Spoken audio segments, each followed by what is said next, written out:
to the Fantasy Footballers DFS Podcast with your hosts, Kyle Borganoni and Matthew Betz.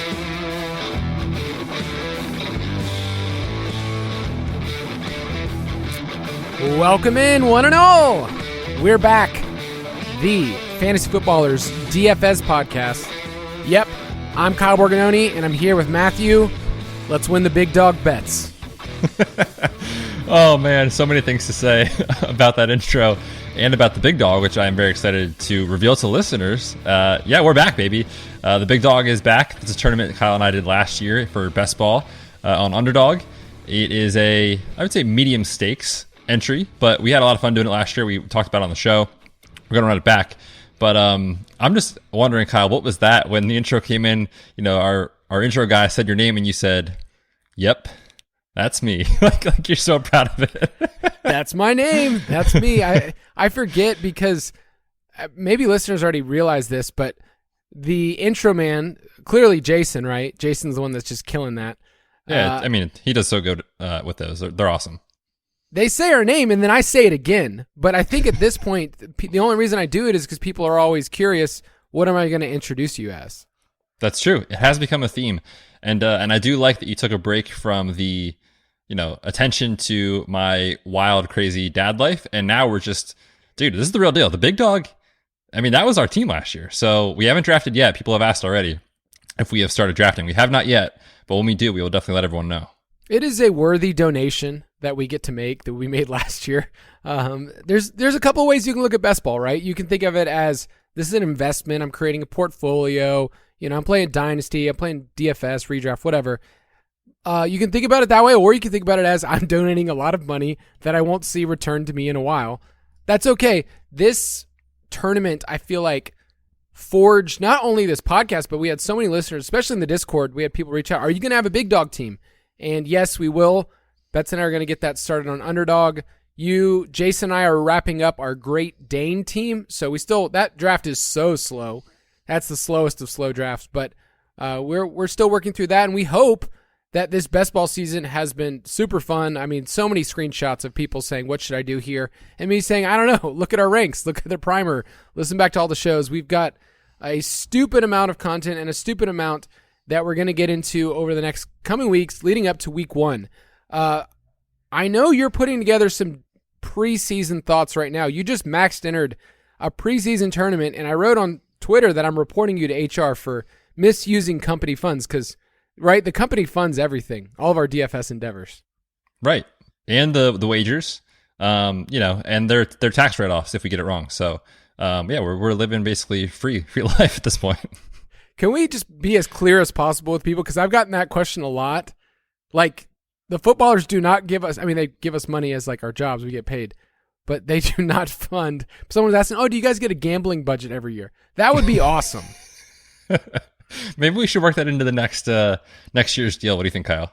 Yeah, if we can prove that there's a good steady return, I feel like we can on player props, which is something we've had a lot more conversations behind the scene of just season-long props and then week to week. So we've got some stuff in the works. If you're interested in more player props, please tell us. Please let us know on Twitter.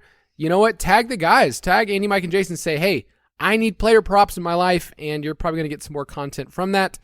We're glad you're with us. We're going to talk today about GPP Life, the guaranteed prize pool, those big money winners, and how to best approach the tournaments. From a mindset perspective, we're going to give you some data. And then next week, we're going to have a full conversation on roster percentage and contest selection, which I feel like I would say are the two things we want to make sure people understand when they're playing tournaments. How to play the right ones, not just flushing your money down the toilet, but also how to make sure you understand what the field is doing.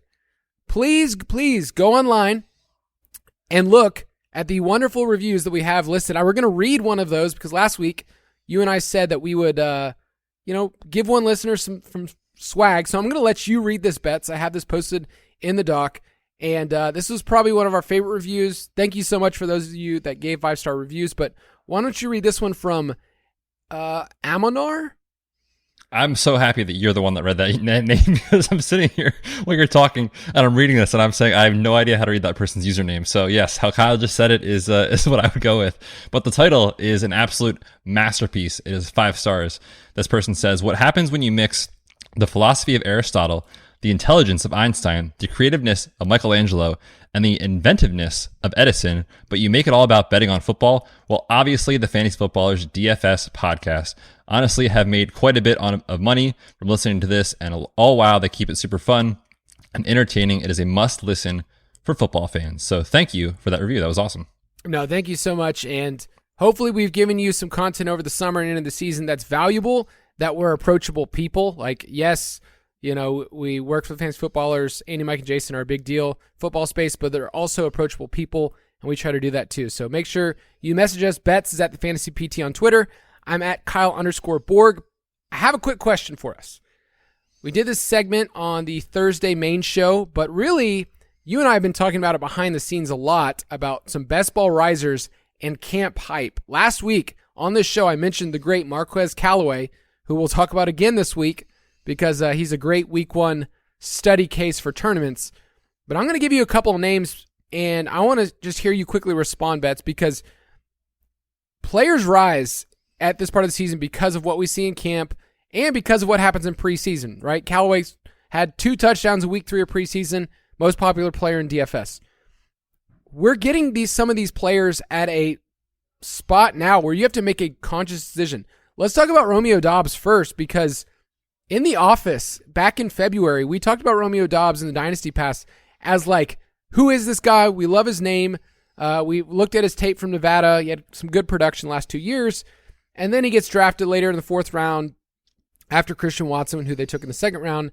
And he was a great, I would say, last round pick for a while. In June, he was the wide receiver 94.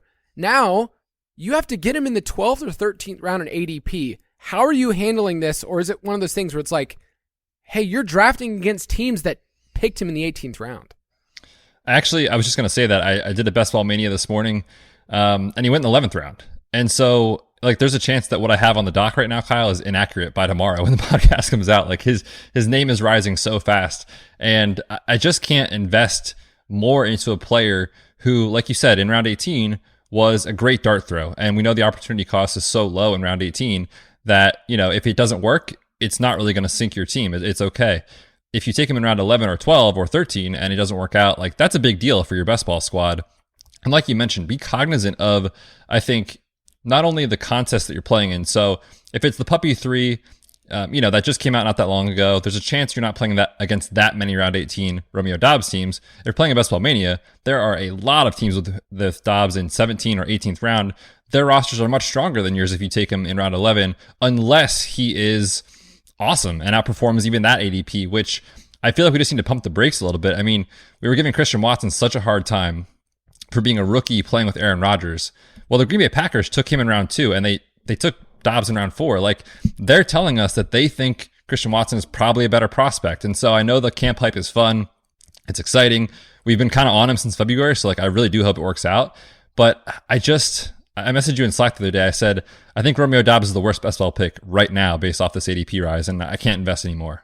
Yeah, it's the price. Right now, Christian Watson's going as wide receiver 63 at 138th overall, and Doubs, wide receiver 71, 151st overall. Do you think he will eventually pass him? Like, will Doubs pass Watson? Oh, for sure. Yeah, that's crazy to me. You still have Sammy Watkins, Randall Cobb, and Amari Rodgers if you want to take another dart throw. In a tournament, that's what I want to do. I want to take what everyone else is doing. He's moved from round 18 all the way up to, what'd you say, round 11? It's like, I want to instead gain some leverage because, yeah, around 11 or round 10, round 9, if he ends up there like Marquez Callaway, that Romeo Doubs is not going to be a league winning because there's so many other players in that range. All right, I want to give you a couple more. We'll move a little quicker on these. Isaiah Pacheco was basically undrafted, 7th round rookie. A lot of talk about him looking excellent. You know, Ronald Jones on the roster bubble. He's now, you kind of have to get him in round 16. Like, it's no longer free, and there's a conversation between him and McKinnon. They're going around the same spot, but he just passed McKinnon. So thoughts on Pacheco? Yeah, so this one's tough because and we're going to talk about this actually with Marquez Callaway, but running back is so replaceable that you don't have to be as talented for it to work out for you, so to speak. But if you're playing wide receiver in the NFL, like, you don't get targets if you're not good at the game. And we saw that with Marquez Callaway last year. And so I think investing in Pacheco while he's still in like 16th, 17th round is okay, because I can see it working out, that he gives you some usable weeks, and, he does learn how to roll, and CEH doesn't perform as we've seen. I can understand that. But let's be real, like, this is a super late round pick. This is still a team that wants to throw the ball a ton. They're not going to hand it off 20 times to Pacheco in the best case scenario, in my opinion. So if he gets to like round 15, round 14, I'm out. I think I'm okay though with where he is right now. Yeah, the draft capital, you go back to the list, like 7th round rookies don't do much. And there's Myles Gaskin from 2 years ago. There's Chris Carson years before that. It's just not a high hit rate. So if he keeps going higher. Real quick, Kyle, though, on that same point, is this good for CEH? Oh, it's great. I've been drafting CEH more and more over the last 2 weeks. I was going to say, because I've seen him fall quite a bit. And it feels like this is a good time, if you're out on CEH, to maybe think about getting some exposure just in case he does have the role. Because, yeah, like you said, he's competing now with the 7th round pick for touches as a lead back in a great offense. I just want to give people a picture of the running backs that are going in that round around CEH, because I find that if I have a hero RB build, like I have a CMC or somebody else, and then I'm waiting, or if I'm looking for a third running back, like, these are the guys I want as my RB3. CEH, Chase Edmonds, who you and I are crazy about, Ramondre Stevenson, who's been your boy, James Cook. Like, those are the guys that I have a ton of exposure to, and they're going in a spot where I think I'm not taking your boy TJ Hawkinson. I saw you tweet about him. Like, who's taking TJ Hawkinson? How has his ADP not changed all summer? Every draft I do, he goes after his ADP, but it hasn't changed. I don't understand you people. Stop doing that. Yes, I've looked at him. I've been in that spot. I'm like, I'm taking a running back here over and over. I mean, we're taking quarterbacks in this range, right? The Kirk Cousins types, Dak. So I love this spot. I think it's a good point. You take the hype from other players and you see how it affects the rest of the groupings. All right, 2 more names just really quickly. Julio Jones and Isaiah McKenzie. I'll say this about McKenzie. He's risen above Jamison Crowder, and there's no guarantee that he's the slot guy. So I had a lot of Crowder early, and then I've gotten some McKenzie, a month or 2 ago, but I've kind of been waiting to see how this situation, stands out. But Crowder is somebody that now, like, I got in the 17th round in a league. Yeah, he's been left for dead with the news of, McKenzie coming out early in camp when Crowder wasn't even really out there. So, right. With both these guys healthy, we'll find out, I think, more over the next 2-3 weeks what they really want to do. There's also a chance that, it's Steph Diggs and Gabe Davis, and then these two just rotate a bunch, and then they both kind of eat into each other. So I would not be chasing Isaiah McKenzie at this point. And last one, we said Julio Jones was going as wide receiver 85, like almost undrafted, right? Julio Jones, one of the greats. Now he's going as wide receiver 55! I love this it. Week. Oh, I'm so proud of you. What are your thoughts on Julio? Because, so the most recent news too with Russell Gage picking up a hamstring injury, I think gives some life to Julio's early season outlook, especially Chris Godwin. But I'm coming around to Chris Godwin's recovery and the reality that he'll probably be very productive for us in fantasy down the stretch, thinking like late October through the end of the year. And so again, if people have round 18 Julio and you're chasing and trying to compete with those teams with a round 10 Julio share, again, at 33, changing teams yet again. I know it's Tom Brady, but I would find it hard to believe that is a solid, good sound, idea. It could work out, but in theory, I think the play is incorrect to try to chase it. No, I'm with you. I'm going to say something out loud that I've been scared to say is over the last month, I've been fading Bucks. Just like I'm not drafting a tight end. I think they're not going to be important at all. I haven't been picking up Brady. Evans has fallen a little bit in my mind as like from being an alpha, what we thought he was going to be. Godwin's in this ambiguous spot. Gage is hurt and Julio Jones is too high. And I'm going to say it. I've drafted Leonard Fournette maybe once. All right. I said it. I'm fading Tom Brady. Again, I'm trying. It's Kyle against the GOAT and the betting markets who are, the Bucks are still up there in terms of winning the NFC. So yeah, you do you, Kyle. Whatever you like to let your money on fire. I'll tell you this. We are not going to be fading the Bucks and the big dog. How about that? I'm fine with that. Okay. So listen, we can like the Buccaneers and we can like a team for fantasy as a whole. But I care about them returning their value. And at this point, I don't love where they're going. Like, I think a lot of them are priced near their ceilings. And we talked about this last year with the Cowboys, right? We loved the Cowboys. We had the bet for them to lead the league in scoring. None of their top players actually return value in terms of their ADP. So I think it's possible that you look at the Cowboys, I mean, other than Dalton Schultz, who was super late as a dart throw, you wouldn't have liked what you did with the Cowboys last year for any of those guys. And so I'm not saying it's 1-to-1 that's going to happen, but I just want to give an outcome, and I'm really scared because I have faded Leonard Fournette so much. I think that's an okay fade, in my opinion. I'm still in on Tom Brady at QB 10. I mean, I just think, things have gone a little south recently, but think about this. Like, Mike Evans healthy, Chris Godwin healthy, Julio providing enough usable weeks for Brady. I don't think Julio himself will be great, but like for Brady, it can be good. Russell Gage comes into his own down the stretch. I just think Tom Brady can still outperform ADP, but I hear you on the price for the other guys. For sure. All right, we're going to head into our segment and talk about some GPPs. You down with GPP?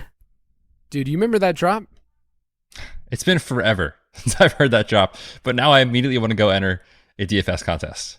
Do it. I don't even care that we're on the air, that you and I are recording right now. Just do it just for the sake of the people to know that you're that committed. Do like a quarter entry or something. I'm in. All right, so we're talking about guaranteed prize pools today. We're talking about tournaments and how to approach them best, but really this is a conversation about game theory. With Cash, last week you and I talked about optimal lineups, about point projections, and what we're looking for in Cash, that you actually have room for error. If you want to get good at GPPs, you need to embrace some risk and realize that this life is tough. Like, playing this way in DFS, you are guaranteed to lose way more than you win. So talk to people real quick about that mindset before we get into specifics. Yeah, I think when you're looking at GPPs, like you said, the reality is you're going to lose. And if you aren't able to accept that, you're going to have losing weeks, but hopefully have a couple of really, really good weeks to kind of still end up profitable on the year, is sometimes scary for people. And with Cash, you're looking at that long-term mindset. You're trying to be able to absorb a couple body blows throughout the year. If, week 4, week 8, week 9, like you kind of have some bad weeks, but yeah, in Cash, you're still profitable most weeks. Like, you're going to have a really good season. In GPPs, like, you could play really good, super smart lineups, correlated, all those things, enter the right contests, and you just don't find the right side of variance, and you lose 4, 5, 6, 7 weeks in a row. That's a lot of losing and tough to do for some people, especially really casual people. But you have to understand, in GPPs, we're chasing the top end outcomes. So, it's kind of crazy, but like, I remember in the playoffs last year, I had that insane week with the Gabe Davis stuff in the playoffs and all that sort of thing. I had like 4 or 5 really horrible GPP weeks, to the point where I was like, I don't even know if I should be playing in this GPP. And then you have a high end outcome, and it kind of really helps, stabilize everything for you and really ends up profitable. So just understand, we're playing for 1 week. You're embracing variance. You're understanding you're going to lose sometimes, but hopefully you can get those high end payouts to make it worth it in the end. Last week we talked about head-to-heads and double-ups, and your opponents are being better than 50% of the field or one other person. Here, we have to adjust our approach because of who we're playing with. And next week we'll go more into roster percentages and kind of how to turn the lever and say, okay, if this player is going here, I want to be able to go the opposite direction, use leverage and everything else. But this is like playing Battleship, if you ever played that board game, or shout out to one of my favorite games as a kid called Stratego. Did you ever play that, Betz? I don't think I've even heard of that. Stratego is like one of those, war games like Risk or whatever, but you couldn't see what your opponent was doing. They set up all of their guys, you set up all of yours, and you had no idea where the flag was. It was a capture the flag kind of game. And at the end of the day, like, I had no idea where my opponent was placing things. I had a rough idea because they're moving certain players. But at the end of the day, I needed to be able to figure out what they were doing blindly. And there's some factors that we can do that in GPP. The field size, like when you're dealing with a field size of 1 to 2,000 people, you can figure that out. That's a GPP. But when you're going these massive ones, right? Like we're talking, 300,000 people or 1 million people, whatever is week 1. The more players involved probably means there's more skills, more variables, and the goal isn't about not making mistakes. Would you say that that's how we approach cash? I think so, yeah. And I think when you talk about cash, like we said, you can absorb a mistake or two in your lineup. Your perfect example from week 1 last year was the Raheem Mostert injury. If that happens in a GPP, like, you're done, but you can embrace it in cash. And you're really trying to just give yourself a high floor outcome. Like you said, in GPPs, you're not worried about being wrong, because when you're right, your payout is so much more, and it's okay to be wrong. Sometimes, because you understand that there is going to be those losing weeks, but when it hits, it hits. And that's what we care about. We care about volatility. We talked about that earlier this summer with DeSorbo and from a best ball context. We'll talk about that from a DFS, but the first thing we want to talk about is how you get to research, because I think when I first started playing DFS, I approached tournaments as, okay, I know who kind of the good plays are this week, like the high volume running backs, but I have this feeling about this player, and I hope no one else does. And I can't tell you how many messages you and I get from someone saying, is this person a good play in a tournament? And every single time you and I say, sure, why not? Like, it could go off. For it. I mean, like, I get so many messages from people like, could this 4th string receiver be the guy this week? And it's like, I mean, he could. Like, my story I've shared before is like, I won a tournament early on with J.J. Nelson, who is a backup receiver for the Cardinals, super fast, but like 150 pounds. And I think he scored 2 touchdowns. And I thought, I'm the smartest person alive. I played J.J. Nelson and no one else did. And it's hard to replicate that same thing, that same feeling. So you can't just go off a feeling on this, right? I mean, in theory, you could. It's not recommended. And what really we're coming down to with this is like, we want you guys, when you're entering these contests, to have a process. So, like if you're listening to the show, you're plugged in, we have 2 per week. One on Tuesday where we preview the slate and then, talk about it from a high level context. And then on Thursdays, Kyle and I sit down and talk. And on Fridays it comes out and we basically get into the plays that we like and the games we like and that sort of thing. So you have a process. So I think you have to understand that it's okay to have a general idea of like, okay, I love this game. The field is on the wide receiver 1. Like, I kind of feel like the wide receiver 2 is undervalued. That sort of thing is okay, but just kind of blindly being like, yeah, this feels like I don't know, name a random wide receiver, a Jamal Agnew week. That just doesn't necessarily have the same effect as a process does. There was one time when it was the Jamal Agnew week, and you'll never let people. You'll talk about that till you die. That was the highlight of the show. Let's be honest. So, I think one of the best ways to do research is, one, use the DFS Pass, because we have a first look article that tells you on Tuesday, here's the salary standouts. You go through the Vegas totals. I mean, you walk through the week, and I feel like we try to give people a slow progression of here's how you can look at this slate. Here's some of our picks, our GP picks. We have our best plays. We have all of those. But then what happens is people end up going on Twitter, and they see someone named Hot Take McGee who says, imagine fading Davante Adams. Or they say something like Jamal Agnew in a GPP, send tweet. And then it's like, okay, well, what do they know about Davante Adams, Jamal Agnew? So Twitter's a dangerous place for GPPs. It is. Yeah. And there's some stuff out there that is really valuable on Twitter. I love Twitter for not only the experience of it, it's funny and you see stuff like that, but like in football season, if you are a serious player, like there is information out there that you can get from Twitter. So it's not like we're saying don't use it.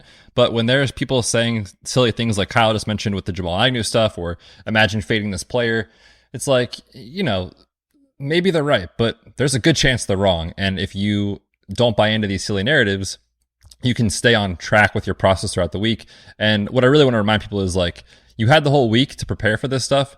Don't just flip your mind on Sunday morning because someone on Twitter randomly said something about it. Yes, and I've been guilty of that so many times. Stone cold takes and locks, they don't help us in tournaments at all. Like we do that in cash. We're saying I'm locking in Jonathan Taylor. I'm locking in this player. But we care more about variance, and so I'm very open to the fact that I can be wrong in GPPs. Like it makes sense because of the outcomes. But let's talk about Marquez Callaway last year. Not just from like, ha ha ha, look who fell for that, like, but the process part of it and the main takeaway. So week 3, we mentioned he had that huge game, 2 touchdowns, and it was on Monday night, right? Like everybody saw this game. Yep. Monday Night Football. So we talked about his ADP rising. We talked about that from a best ball perspective. But because he was priced so early before this, like he was super cheap. What was it, 3,400? Yep, 3,400 on DK. He was like the lock of the week if you were playing a wide receiver that you needed to save salary. Because like we talked about on our last show, where the early salary standouts, I mentioned it with Kadarius Toney. I was like, how is this possible? And there will be a wide receiver, maybe Romeo Doubs, I don't know, that we look at in week one and people will say, how is this possible? We have to play him. And Marquez Callaway is the perfect example of when it goes south. Yeah, and we can poke holes in Callaway as a player, like 4-year college player. He didn't have high-end production, undrafted. There's just so many things. Like there was nothing he had done except for that preseason game, and I guess how he stood out in camp. Who were the wide receivers that he was competing with, though? Like, of course he's going to stand out. Like, he was competing with Traquan Smith, who should not be in the league. I have no idea how they re-signed him. Like, why did they do that? I wish I knew. I have no idea why they like him still. So what would you say is the big take-home point for this in terms of when you're approaching a tournament and you have players that gain steam, what should you do? Yeah, I just think if the field is overconfident in a projection, every site uses them, we use them. But if it's a really fragile projection, meaning we haven't seen this player do this before, they're cheap and so they're going to fit a lot of builds, and the roster percentage gets out of hand. Like Marquez Callaway in week 1 was 25% in most contests. That's just ridiculous in hindsight, obviously, but even the process felt so wrong to play a player like that because he's cheap. You have to earn targets in the NFL to be a wide receiver that's good, and we have never seen that. So the field just assumed he would do it in week 1, and it was clearly a bad play. I think the take home is just if the field is overconfident in a fragile player, do not be afraid to fade that player. The craziest part was that week 1 game last year was Saints and Packers. The Saints won 38-3, if you remember correctly, and Callaway had 1 catch. Like, Two targets. Everyone would have looked at that game and looked at the box score like, oh man, Marquez Callaway must have gone off. Like, no. Jameis Winston throws 5 touchdowns, and it doesn't matter at all because that's how GPPs work. Before we talk about our next point, let's take a quick break.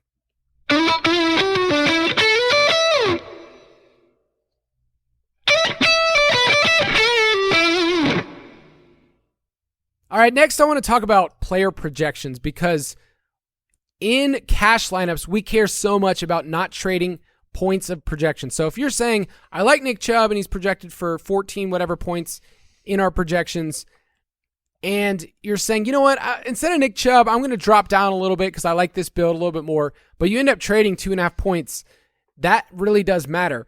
This is a different conversation completely when we talk about tournaments because top projected players aren't always the best plays. They're not always the plays that we want to go towards. So with median projections, that's what you see across the board. It's just like, hey, this is the median outcome for this player. I mentioned 14 points for Nick Chubb. Nick Chubb can have games where he goes for 100, which gives us the 3-point bonus on DraftKings, and he goes for 2 touchdowns. Like, Nick Chubb is a perfect example of a player that when he's not popular, I'm going to go for him because I know what his ceiling outcome is. I also know that his floor is pretty low because he doesn't catch any passes. And on a site like DK, people don't like him. So I like to think about players from a median standpoint, but more of what the field thinks they're going to do. Like 14 points is not going to help you from an RB selection to win a tournament. Right. And that's really what it's all about. Is just like with cash last week, we care about the floor so much more than we do in GPPs. Like I would literally rather finish dead last, but have a really solid lineup constructed around good correlation and, high ceiling plays and chase the ceiling and be wrong, 6 weeks in a row. But then when I'm right, like it hits in such a huge way. So yeah, the projections are helpful, I think, to guide you in the right direction. But think about these players and their archetype. Like, have we seen huge games from this player before?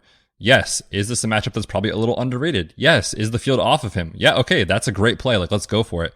So yeah, I think that projections are helpful. They are not the answer though to this equation.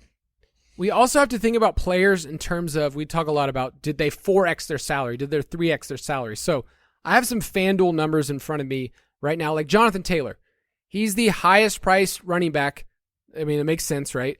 In week 1 at over $10,000. And FanDuel uses a little different. It's half point scoring. But if Jonathan Taylor in a GPP doesn't score at least 30 points, I'm going to be disappointed, right?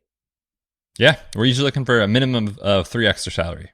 Yeah, and Christian McCaffrey's only 9,500 on that site. So I will be playing a lot of Christian McCaffrey on every site, but especially on FanDuel. So we have to think about players as a double-edged sword for GPPs. Of course, Jonathan Taylor is going to have the highest median projection probably of running backs. He plays at Houston, probably can destroy that defense. It's very easy to look at that.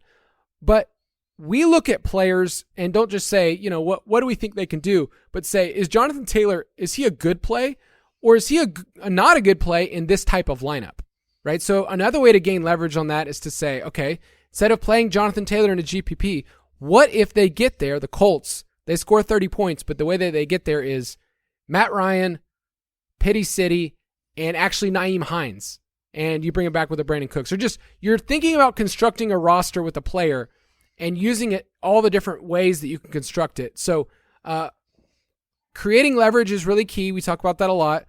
Think about the running back on the other side, right? So I don't know. Do you want to go into Rex Burkhead, Marlon Mack world? Damian Pierce? It doesn't sound great. Let's be real. It sounds terrible. Another way to do that is to look at the same price point, right? So instead of going there, you can drop down a little bit. Derrick Henry's at 9,700. Christian McCaffrey, 9,500. Austin Eckler, 9,400. So you're saying if Jonathan Taylor doesn't hit a ceiling outcome, people probably aren't paying up for two running backs. I can use another player as a leverage point. But next, I want to talk about matchups. This is something that I think you and I have grown on, and it's something our buddy Matt DeSorbo put out an article a couple years ago. But with matchups, how much matters and how much is just totally psychological based on that green and red number? We'll talk through the main positions, but would you say that most of this is just dealing with this is what the psychology says when I see 32 red? I mean, it doesn't feel good to just log green, in and whatever. And see, whatever. If it's red, it doesn't feel good. You want to see these matchups and you're like, oh, sweet. Last year it was my running back is going up against the Jets. This feels just so right to hit the button on this player. But if you had someone else, let's say one of the elite running backs, Dalvin Cook, in a tough matchup, you're worried about it because it doesn't feel as right. The math doesn't add up that you should be playing against bad defenses. But a lot of the research, especially for elite players, tends to show that matchups, it's not that they don't matter because of course everything is in context, but they aren't as important as I think the field makes them out to be. And so what I really want this section to focus on is just, Devontae Adams can beat anyone any day. I'm not going to not play Devontae Adams if he's 3% in a high total game and, it's against a good cornerback, so to speak. So those sort of things just, I think, are noisy. And I think that we should consider matchups, but not make them the end-all be-all of our lineup.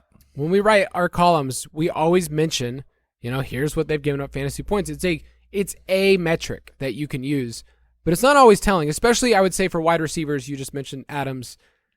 Great wide receivers can go off against anyone. Great running backs can be able to overcome. Jonathan Taylor's biggest game last year was against the Bills, and nobody was playing him at all. So that was one of those leverage points that everyone be like, oh, Jonathan Taylor's too expensive. There's no way he's going to pay off at his cost. He's not good. You can use that as leverage because top 5 running backs are the most resilient to defensive matchups from what we've seen. But I think cornerback and wide receiver matchups is also something that's really hard to peg. I've written this article for years, and I always tread lightly when I talk about certain matchups because of how wide receivers move all over the field. You're not going to see Jalen Ramsey the entire time. There are certain corners that do shadow, but don't be scared off by a matchup just because there's a big name cornerback on the other side. I would say that's one of the things I want to use the most for GPPs. For sure. And I think about the way the NFL is evolving, right? Cooper Kupp was all over the field, different places last year. There was no cornerback that was just going to be on him the entire game because of how good the scheme was. We're excited about what that can mean for Justin Jefferson. Devontae Adams in Green Bay was all over the place. The NFL is just, they're getting better. Tyreek Hill, same thing, out of the backfield, in the slot, on the perimeter. The specific cornerback matchups I think are okay to talk about, but man, they are the last decision point I would use if I'm deciding whether or not to play a wide receiver. And specifically the matchup too. One example from last year that I looked back through some of the Fantasy Labs data, and Mike Evans is a guy that we know can go off for 2 touchdowns, even 3 touchdowns. But in week 7 last year, the Bucs were playing the Bears, and I know the Bears are kind of the laughingstock of the league right now, but they had a really good quote unquote good pass defense. Last year, on paper at least, they were second best in terms of fantasy points given up to both the quarterback and the wide receiver entering that week. And so if you look at, DraftKings or wherever, like, and you see the red, you're going to see that the Bears are a bad matchup. But dude, it's Tom Brady and Mike Evans. Like, it doesn't matter. The dude went off for 3 touchdowns. He was about 7 to 10% rostered, depending on where you're at in different contests. And so the take home here is, like, elite players can overcome bad matchups. And I wouldn't necessarily be scared to play them in those bad matchups, especially if the field is off of them.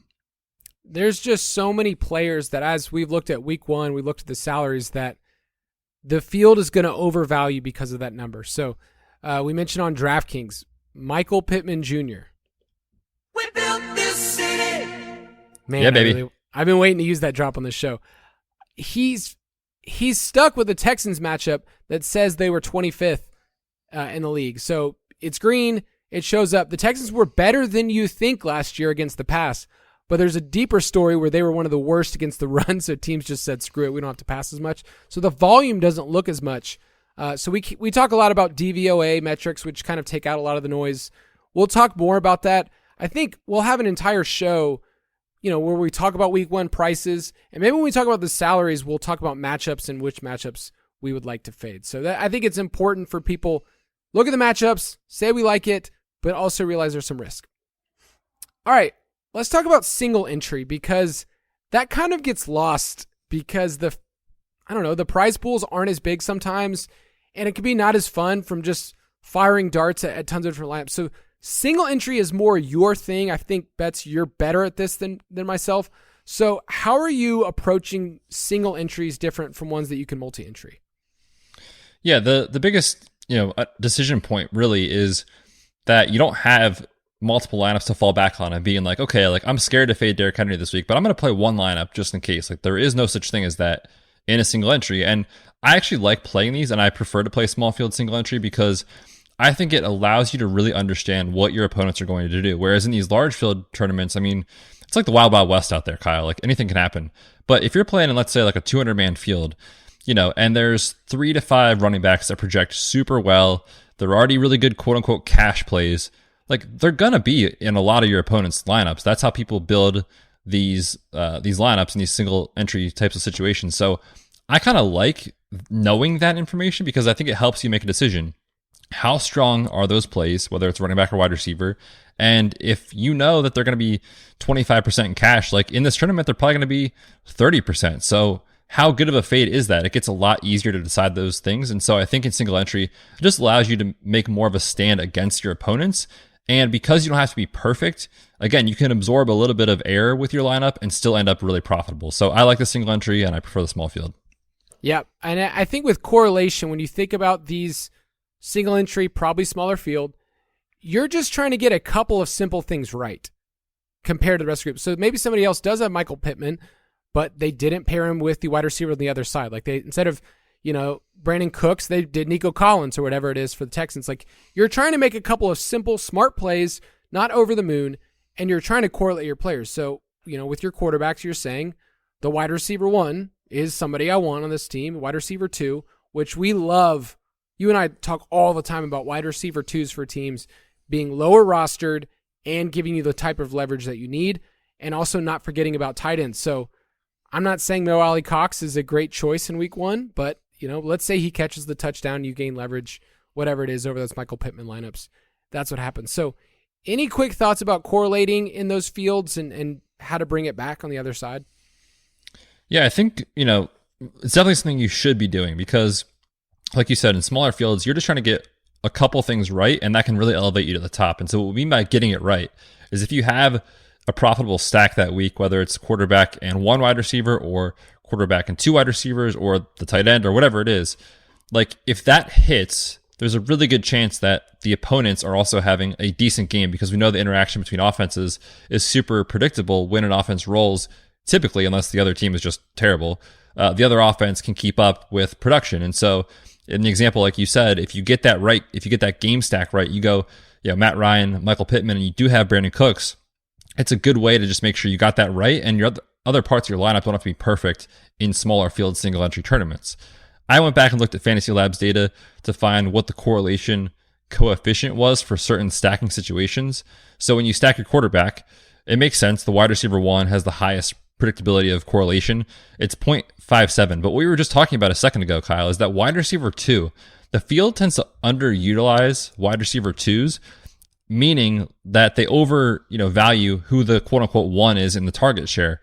But the wide receiver 2 has a 0.51 correlation. It's not that much different than the wide receiver 1. So don't be afraid to, like we were saying kind of before, if the field is on the Matt Stafford to Cooper Kupp, stack, which last year worked every time, but if it doesn't work every time and you go with Allen Robinson, like you're probably still having a really solid lineup out there, but getting different from the field. We will produce charts for you that actually show correlation just historically. So we have data going all the way back to 2014 that shows, hey, here's the stronger correlation. Now in game, in one single game, like when you and I talk about Showdown, we'll do a show on that, but it's like, there's going to be games where the wide receiver 3 goes off or the running back 2 goes off. But over the course of the season, we would say that you can find out what the strongest correlations are and which ones to fade and even just like which players correlate within their own team. So I was looking at this for our Great Dane team that you and Jason are. I found that over the course of the last year and a half, CeeDee Lamb and Ezekiel Elliott have major positive correlation bets. So for that team, we have those 2 players. I'm feeling pretty good. That makes me very happy because that's going to be the entire offense for the first, 8 weeks, 10 weeks. So I'm happy that you did that research and that it proved your priors. And just for the people out there, yes, we have Zeke. Yes, we have CeeDee Lamb. And no, we did not get Dak. Whoopsies. That league is so We're getting hard. sniped left and right. We're actually on the turn, so it's even harder, I feel like, to anticipate. Even when we look at ADP, like, oh, this guy will be there in 2 rounds. It's like, no, not going to be there at all. Let's talk about one more point here about large field strategy, and I just think of the number of just dead bodies across the field of lineups that are just completely done at the very beginning. Because, 1, most people aren't correlating. 2, there's a ton of duplicated lineups, so you're not getting any leverage on anyone else. And 3, a lot of lineups are just built for like cash. So at the end of the day, I know that if you're listening to this podcast and you get to read our articles, you already have a big leg up on the field that's just completely dead. And we have smart people that listen to us. Oh, for sure, dude. I mean, some people are better at DFS than us, truthfully, that are listening to us. So yeah, and I love being able to hop in Discord every now and then and like talk through some of this stuff. But yeah, large field strategy, like we talked about this kind of with your goals of DFS, right? Like people will see on TV the big, huge, fake checks for $10,000 or whatever it is. And they're like, I want to win that. So like, let me just log in and see what's going on here. And you'll get casual people just blindly entering these random contests that are like 150s, but they're entering like 2 lineups. Like it's probably not a good idea. It's probably not super smart lineups.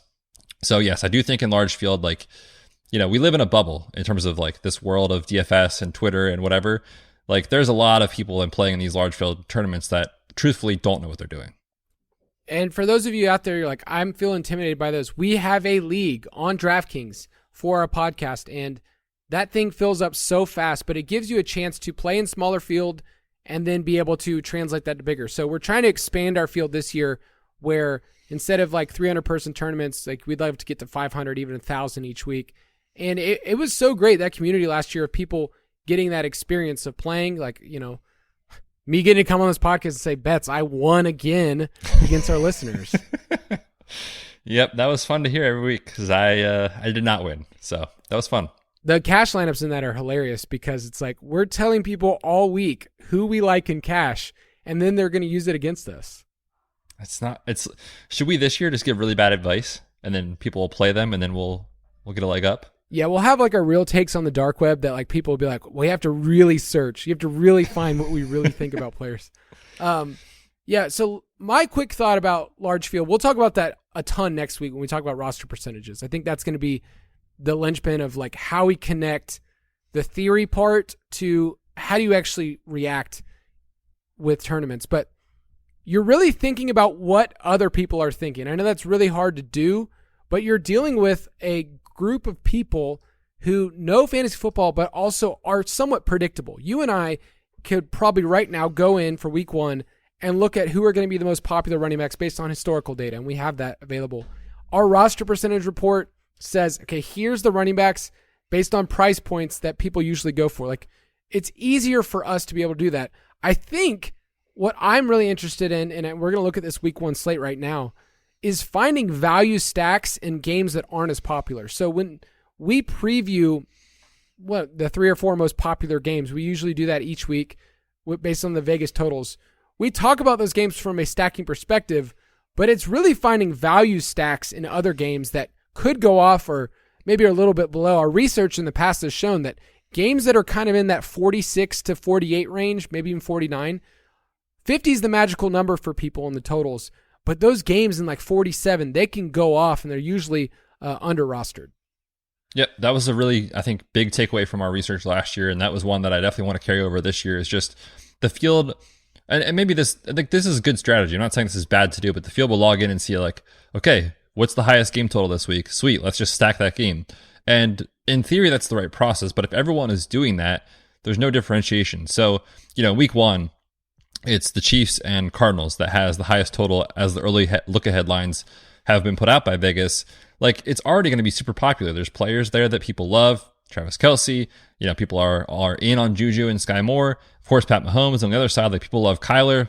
Marquise Brown's been popular. Like, there's a lot of reasons to get excited about that game. But if it fails and you don't play it and you go somewhere else, like, you don't even have to have the perfect lineup. If you just don't play the game that is a stinker, you can really, get a leg up on your competition. So I think finding those secondary game stacks is what we would call them are really valuable. There was a game that I really like the total of it, but I'm really worried that I think it's going to become really popular. So the total is only 46.5. It's your Eagles at the Lions. I knew it. I knew you were going to say it. It's a game that I really want to stack because I've talked about DJ Chark a lot. We love Jalen Hurts. There's lots of different ways you could go there. Kenneth Gainwell, A.J. Brown's probably going to be super popular. There's so many different routes to that game, and yet because of Hard Knocks and because of the fact that people like the Eagles these days, I feel like it's going to be a popular game. These are 2 pretty popular teams in the betting market too. Like, Eagles got steamed up. People love the Lions this year. So I think I cracked the code, Kyle. Here's what we're going to do, okay? Jalen Hurts, skinny stack because he's going to run. Jalen Reagor, no one's going to play him. That's true. And your boy DJ Chark. And we can play this game. How about that? I don't hate it. Don't play Jalen Reagor, people. You hate the Lions. I hate both of these teams because they're popular. And I've said before on this podcast, when people go one way, there's just something in me that says, like, I can't do that. So I could get buried, but we'll talk more when we get closer about what we think the roster percentage are. I noticed that it meets our threshold. Lower total game that's in a dome that has, teams and pieces we like, but I think it's going to be more and more popular. Any other games that stand out to you on there? I mean, I love Packers and Vikings. I love those 2 teams. I love stacking those 2 teams in best ball. They play week 1 and they play in week 17. So start your year in a bang with those 2 teams in the year, winning a best ball tournament with them. I will be playing Packers and Vikings. You committed to it already. I like it. Yeah, I mean, I don't have the totals up in front of me, but just kind of looking at the slate, like, you can kind of get a feel for some games that might have a higher total and ones that are kind of in that middle zone. And I think one that might go overlooked a little bit is like maybe Jacksonville, Washington is kind of a little sneaky mini correlation. Like, you could pair up some wide receivers there, Christian Kirk or whoever you like, and Terry on the other side or John Dotson or something like that is something that I think the field is probably not going to do with that game. It's 2 quote unquote bad teams, at least that's what they were last year. But, they're definitely not perfect teams. And so you can kind of get into this like bad team shootout back and forth. So that's one that I think is kind of interesting, obviously weeks away and that'll change. But don't be afraid to go for those second tier games is kind of the take home point here. I'll give you 2 other games that I just think are interesting. Patriots and Dolphins, another one of those week 1 and week 17 games that you get to think about. The Dolphins have so many unknowns of how the offense will actually play out. So I like embracing that relative like unknown world of like Chase Edmonds, Tyreek Hill, and Jalen Waddle. Like, I don't know how it's going to play out, but I want to take stabs at that. We know the Patriots are a good defense, and I believe these 2 teams played last year in week 1. The Dolphins won, and then they lost like 7 straight. So there's a lot of narratives at play here, I think, with those 2. So I want to embrace that. And then I just want to throw out the Saints and the Falcons. Falcons are going to lose. They're at home. It's fine. But I don't know what to do with the passing options for both of those teams, right? Like Michael Thomas, I love Chris Olave, Jarvis Landry, and the same thing with Drake London and Kyle Pitts. Like, we don't know how those target shares will fully play out. And I'd rather get on board with that from week one and just roll the dice and saying that there could be a little bit of a back and forth of, Drake. Let's say you play Drake London and Alvin Kamara, or you play Chris Olave and Pitts. Who knows? Like, you could have a good little mini correlation there as well. So, any last thoughts? That's interesting too. Nothing else in terms of the value stacks, but that's the take-home point is we want to be finding those value stacks. The last point for large field strategies, I think, is just not enough double stacking from the field. So we obviously know we want to be stacking a quarterback with a pass catcher, but looking at like the Millie Maker trends over the last couple of seasons that used a quarterback and two of their teammates, so it could be a wide receiver and another wide receiver, it could be a wide receiver and a tight end, but basically in those lineups, the top 10 lineups, 40-ish% of the time, based off the year that you look at, they're doing that. So the high-end outcomes happen when you double stack, but the field is doing it just under 30% of the time. So that's an easy way to create leverage and know that you're increasing your expected return if you do that. So in large field strategies, I will be trying to set rules, I think, this year in the right situation with the right quarterbacks, meaning they're pocket passers, to double stack my quarterbacks for sure.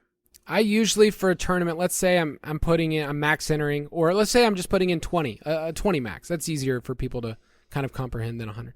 I will pick 3 quarterbacks and just say these are the 3 quarterbacks that I'm using either for leverage, one that I think is just an awesome play, and then another one that I think like, hey, I think he might go under roster, their stacks will.